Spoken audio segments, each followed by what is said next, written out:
کہ امام مہدی کا جو تصور ہمارے ہاں ہے اس میں ذہنوں میں بڑا انتشار ہے، کنفیوژن ہے، اس لیے کہ دو مہدی جمع ہو گئے۔ ایک تصور مہدی کا وہ ہے جو اہل تشیع کے ہاں ہے، اور ایک تصور مہدی کا وہ ہے جو اہل سنت کے ہاں ہے۔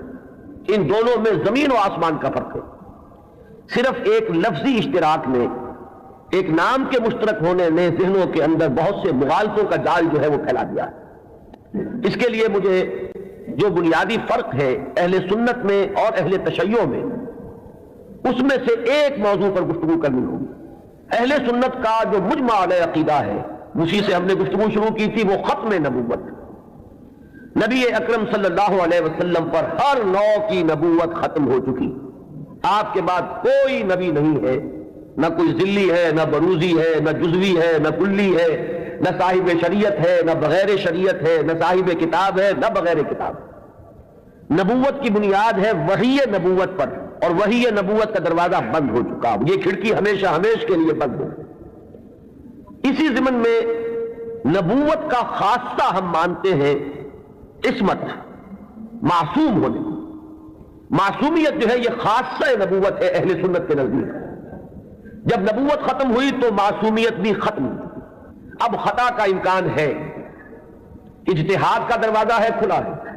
کوشش کرو، محنت کرو، صحیح سے صحیح رائے تک پہنچنے کے لیے ایڑی چوٹی کا زور لگاؤ، کتاب و سنت کے جو محکمات ہیں، جو اس کی اساسات ہیں، اس سے استدلال کرتے ہوئے، استنباط کرتے ہوئے نتائج تک خود پہنچو۔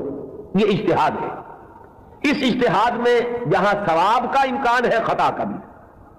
ثواب یہاں سے والا ثواب نہیں، فواد والا ثواب، جس سے آپ بولتے صائب الرائے، وہ شخص کہ جس کی رائے صحیح ہوتی ہے۔ تو ثواب کا بھی امکان ہے کہ صحیح رائے تک انسان پہنچ جائے، اور خطا کا بھی احتمال ہے۔ یہ جو خطا کا احتمال ہے، اگر پوری نیک نیتی سے خطا ہوئی ہو، انسان کی اپنی نیت میں کوئی فساد نہ ہو، اس کے اپنے اندر کوئی اس کے ارادوں میں کجی نہ ہو، تو اگر خلوص اور اخلاص کے ساتھ ایک مجتہد غلطی کرتا ہے، خطا کرتا ہے، ہمارا موقف یہ ہے کہ اسے بھی اجر ملے گا، اکیرا اجر ملے گا، اس لیے کہ اجتہاد کا مادہ وہی جہد ہے۔ اس نے خلوص کے ساتھ محنت کی ہے، جد و جہد کی ہے، مطالعہ کیا ہے، غور و فکر کیا ہے، کتاب و سنت کی نصوص کو کھنالا ہے، اس نے ایک رائے قائم کی ہے۔ اس رائے کے قائم کرنے میں اگر وہ بربنائے طبع بشری کسی خطا کا مرتکب ہو گیا ہے تو یہ اس کے دسترس سے، اس کے اختیار کے دائرے سے باہر ہے، لہذا اسے اس کی محنت کا جو ثواب ضرور ملے گا۔ تو مجتہد مختی کے لیے اکیرا ثواب ہے، اور مجتہد مصیب یعنی جو ثواب تک پہنچ گیا، صحیح رائے تک پہنچ گیا، اس کے لیے دوہرا ہے۔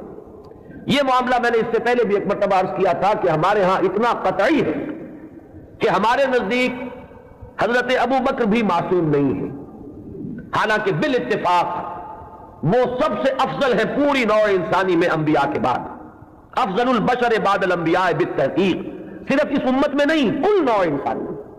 جیسے کہ محمد رسول اللہ صلی اللہ علیہ وسلم تمام انبیاء سے، تمام رسولوں سے افضل ہے، اسی طرح آپ کی امت کے جو صدیق اکبر ہیں وہ تمام امتوں کے صدیقین سے افضل ہے، افضل البشر بعد الانبیاء بالتحقیق ابو بکر صدیق رضی اللہ تعالیٰ عنہ۔ اب آپ سوچئے، ہماری یہ رائے ہے، کسی کی ہو یا نہ ہو اس سے اس وقت سروکار نہیں ہے، ہماری یہ رائے ہے، اور پھر بھی ہم کہتے ہیں کہ ابو بکر بھی خطا سے محفوظ نہیں، معمول نہیں، ان سے بھی خطا کا امکان ہے، وہ معصوم نہیں ہے۔ عصمت جو ہے وہ خاصہ نبوت ہے، وہ محمد کے ساتھ ختم ہو گئی صلی اللہ علیہ وسلم۔ ابو بکر سے خطا ہو سکتی ہے، عمر سے ہو سکتی ہے، عثمان سے ہو سکتی ہے، علی سے ہو سکتی ہے، ہر شخص سے ہو سکتی ہے۔ اگر ان چار سے ہو سکتی ہے تو بقیہ پوری نوع انسانی تا قیام قیامت جو آنے والی ہے ان میں کوئی ان سے افضل نہیں ہو سکتا، بات ختم۔ لیکن اہل تشیع کا عقیدہ یہ ہے کہ نبوت کا دروازہ تو بند ہوا ہے، لیکن اس کے بعد امامت معصومہ کا ایک سلسلہ چل رہا ہے، اور یہ امامت معصومہ اہل بیت میں ہے۔ نبی اکرم صلی اللہ علیہ وسلم کی جو اولاد حضرت فاطمہ رضی اللہ تعالی عنہا سے چلی ہے، یہ اس میں امامت معصومہ کا ایک سلسلہ ہے کہ جو چل رہا ہے۔ تو آپ اچھی طرح جان لیجئے کہ ہمارے نقطۂ نگاہ سے تو وہ بھی ایک جزوی نبوت ہو گئی، جہاں خاصہ عصمت آ گیا، نبوت کا ایک جز آ گیا، تو ہمارے اور ان کے درمیان جو سب سے اہم اختلاف ہے یہ کہ صحابہ میں افضل کون ہے، یہ معاملہ تو کچھ لوگوں کے اپنے ذوق کا بھی ہو سکتا ہے، مزاج اور استاد کا بھی ہو سکتا ہے، ظاہر بات ہے کہ پسند ناپسند پر تو انسان کو اختیار بھی نہیں ہوتا. میں نے کئی مرتبہ عرض کیا کہ ایک ہی پودا ہے گلاب کا, اس پر پھول کھلے ہوئے ہیں, آپ کو کوئی ایک پھول زیادہ پسند آیا, آپ نے اس کو لے لیا اور آپ بتا بھی نہیں سکیں گے کہ اس میں آخر سبب کیا ہے, آپ نے دوسرے پھولوں کو چھوڑ کر اسے کیوں منتخب کیا. تو یہ معاملہ اتنا بنیادی نہیں ہے, اگرچہ ہمارے نزدیک صحابہ کرام میں افضلیت کا ایک پیٹرن ہے اور وہ معین ہے کہ پوری امت میں افضل ترین 4 خلفاء ہیں اور ان میں ترتیب فضیلت جو ہے وہ ترتیب خلافت کے مطابق ہے. ابو بکر ہے, عمر ہے, عثمان ہے, پھر علی. ان کے بعد وہ 6 ہیں عشرہ مبشرہ میں سے. ان کے بعد اصحاب بدر ہیں, ان کے بعد اصحاب شجرہ ہیں, ان کے بعد تمام صحابہ ہیں, اور ان کے بعد پھر اب سلسلہ جو ہے وہ چلتا جائے گا. آگے بات میرٹ پر ہوگی, شخصی میرٹ پر, لیکن یہاں جو ہے معاملہ شخصی میرٹ کا نہیں ہے, یہاں تو معاملہ جو ہے معین ہے کہ یہ سیڑھیاں ہیں. تو یہ ہے ہمارا ایک موقف. لیکن میں پھر بھی عرض کروں گا کہ اس کو میں کوئی اہم عقیدے کی بات نہیں کہتا, یہ ایک ذوق کا معاملہ بھی ہو سکتا ہے. یہاں تک کہ امام الہند حضرت شاہ ولی اللہ دہلوی رحمۃ اللہ علیہ نے ایک بڑی عجیب بات لکھی. وہ یہ لکھتے ہیں کہ اگر میری طبیعت کو اس کے آزاد رجحان پر چھوڑ دیا جائے تو وہ فضیلت علی کی طرف زیادہ مائل ہے. کتنی سچی بات کہی ہے کہ میرے ذاتی رجحان کو, میری طبیعت کو, ایک ہے میرا ذوق, اگر اسے آزاد چھوڑ دیا جائے تو وہ کچھ فضیلت علی کی طرف زیادہ اس کا رجحان ہے, وہ زیادہ قائل ہے. لیکن مجھے حکم ہوا ہے کہ میں فضیلت کا اقرار کروں ابو بکر اور عمر اور عثمان. اب یہ ہے مقام, یہ جامعیت ہے, یہ توازن ہے. لہذا میں عرض کروں گا کہ اس مسئلے کو میں پھر بھی ثانوی کہوں گا, دوسرے درجے میں, لیکن یہ جو بنیادی بات ہے یہ بہت بڑا اختلاف ہے. اور ہمارے اعتبار سے تو در حقیقت یہ ایک جزوی نبوت ہے کہ جس کے قائل ہیں ہمارے یہ بھائی جو اپنے آپ کو اہل تشیع ہیں. بہرحال ان کا بھی آگے سلسلہ, یہ عام معلومات کے لیے بھی بات ہے کہ ذہنوں میں رہنی چاہیے. ہمیں اکثر و بیشتر بڑی بنیادی باتیں بھی اپنی تاریخ کی معلوم نہیں.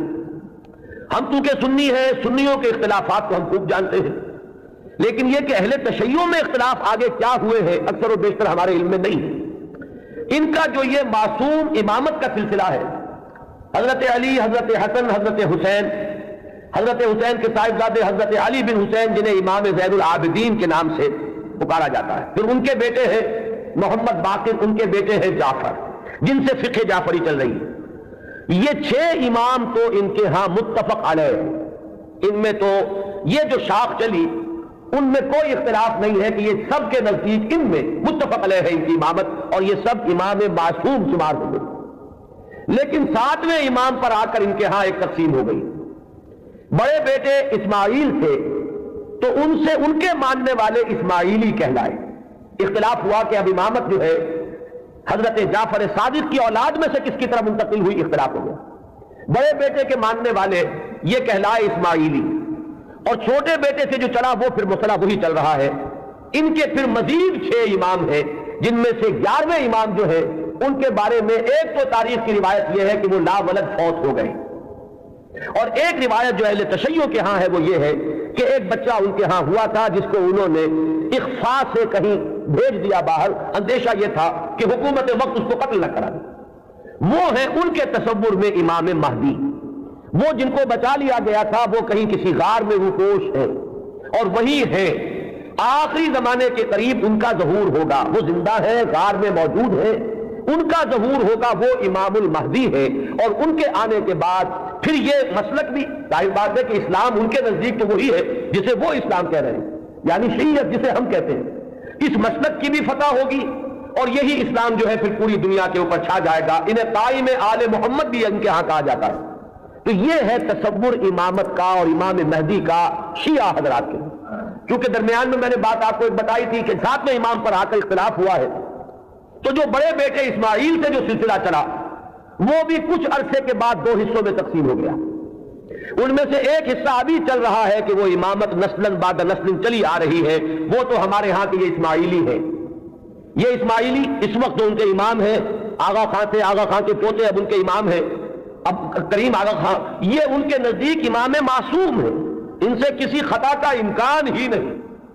سر سلطان محمد خان جو آغا خان تھے ان کے تو یہ الفاظ بھی منقول ہوئے ہیں کہ جب میں شراب پیتا ہوں تو شراب جب میرے ہونٹوں کو مس کرتی ہے تو پاک ہو جاتی ہے.